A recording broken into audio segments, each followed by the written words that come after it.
Pioneer brand canola with Optimum Gly, the highest yielding glyphosate tolerant trait on the market. What's next in canola happens here.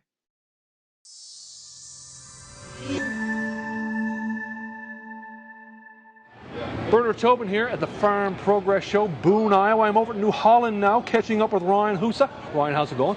Good, Bernard. How are you? I'm pretty good, and I want to talk about what's standing behind you there. That's the new CR10 combine. I saw the CR11 at Agritechnica, Ryan, back in November, and this shares a lot of architecture. What's the connection?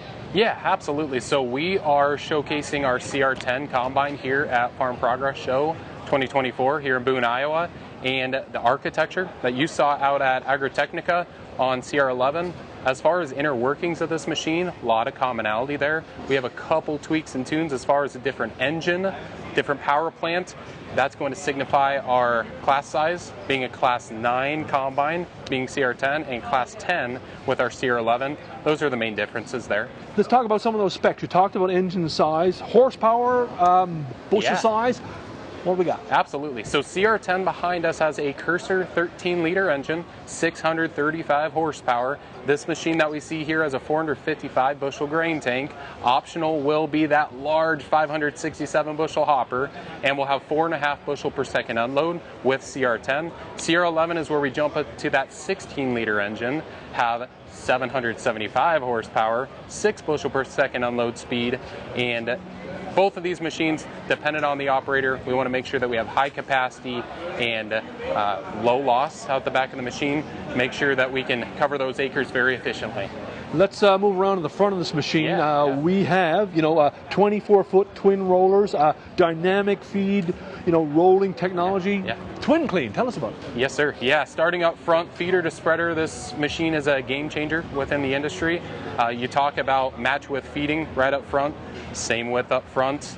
That picture window, we like to call it, feeding into our dynamic feed roll, which is now synchronized to rotor speed. We're actually using the left-hand rotor off of our twin rotor design to drive our dynamic feed roll, which is a little different what we do on current flagship CR. So if we bump up our rotor speed, our DFR speed comes up with that into twin 24-inch rotors, so wider and about 50% longer as well. So more surface area for more effective threshing and separation with the larger headers we have with this combine.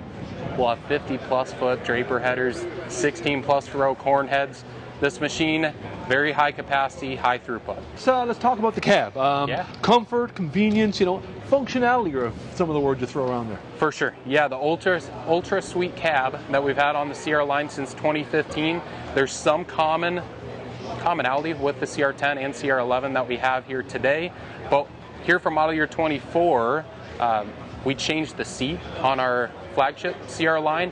That same seat comes into our next gen combine, being CR10, CR11. So 40% increased ventilation. It looks very nice as far as the embossed CR or embossed New Holland leaf. Nice yellow stitching throughout. Very comfortable throughout the long days. Our customers, our operators have long hours in the cabs of these combines. We want to make sure they're comfortable. What about the transmission? What are we looking at? Yeah, so we have a 2-speed transmission with this machine. So typically first gear is just going to be for a field mode. Second gear will get us up to that 25 mile an hour rated speed, so we can get between field to field very quickly and make sure that this combine's in the field, getting that crop knocked down as quickly as possible. Driveline wise as well, in conjunction with the transmission that you're discussing there, driveline wise is very unique with CR11, CR10. We have hydromechanical CVT drives now for our twin rotors and for our feeder driveline down the right hand side of the machine, so 25% fewer belts. The architecture, we've been talking with people throughout the day here, as you open up the side panels, it's nice and clean, everything's just right there where you need it. If you need to do a calibration, say on our sieve set, it's all just right there. Accessibility, our air filter is from the ground level. We have no drive chains on this combine whatsoever. Better power efficiency with belts, better longevity. A lot of features implemented into this combine we're really excited about. Hey, tell me about residue management here. We've got a chop and spread. Yes, sir. Yeah, so this machine, this is actually quite exciting. We have a couple different options as far as residue management. This machine has the internal chopper on it. So we have our twin rotors, and we essentially replace that discharge feeder with a chopper internal, and it's driven by a gearbox, to where standard with this, which this machine has, is a linkage and mechanical shifting of that gearbox, 3-speed gearbox for the rotors, and a high and low for the chopper. For the rotor, it's in cab with an electronic motor. We can get optional in-cab shiftable chopper as well. This machine has the manual linkage style, but we can have an electronic motor in-cab for internal chopper, or also high hood mount. So depending on that configuration, we also have different impeller sizes out back. So internal chopper wise, we can spread up to 50 foot. But what a lot of folks have seen and been very excited about with some of our social media and things like Agritechnica is we've seen that 61 foot spread width that we can get up to. That is specific to a high hood mount chopper with 970 millimeter impellers. And what's also very nice about this is we have optional Intell Spread, which we've talked about here last couple farm shows and over at Agritechnica notably as well. What Intell Spread does is we see these little radar sensors that you folks might see here on the left hand side of the machine.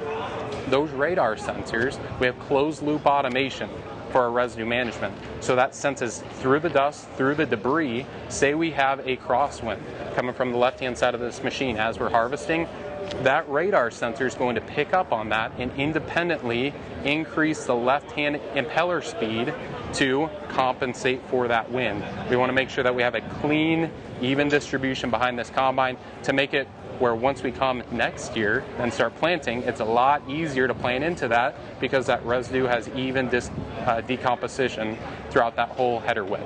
Hey, final question for you, that is about availability. When are we going to see them rolling out next year availability? Yeah. Maybe unlimited availability. Yes, sir. Yes, sir. Yeah. So this machine right here, along with a couple other machines here in the States and up in Canada, also overseas, we'll have demo opportunities. So folks like myself, some of my counterparts are super stoked getting out with growers, getting this machine out to various farms throughout the States.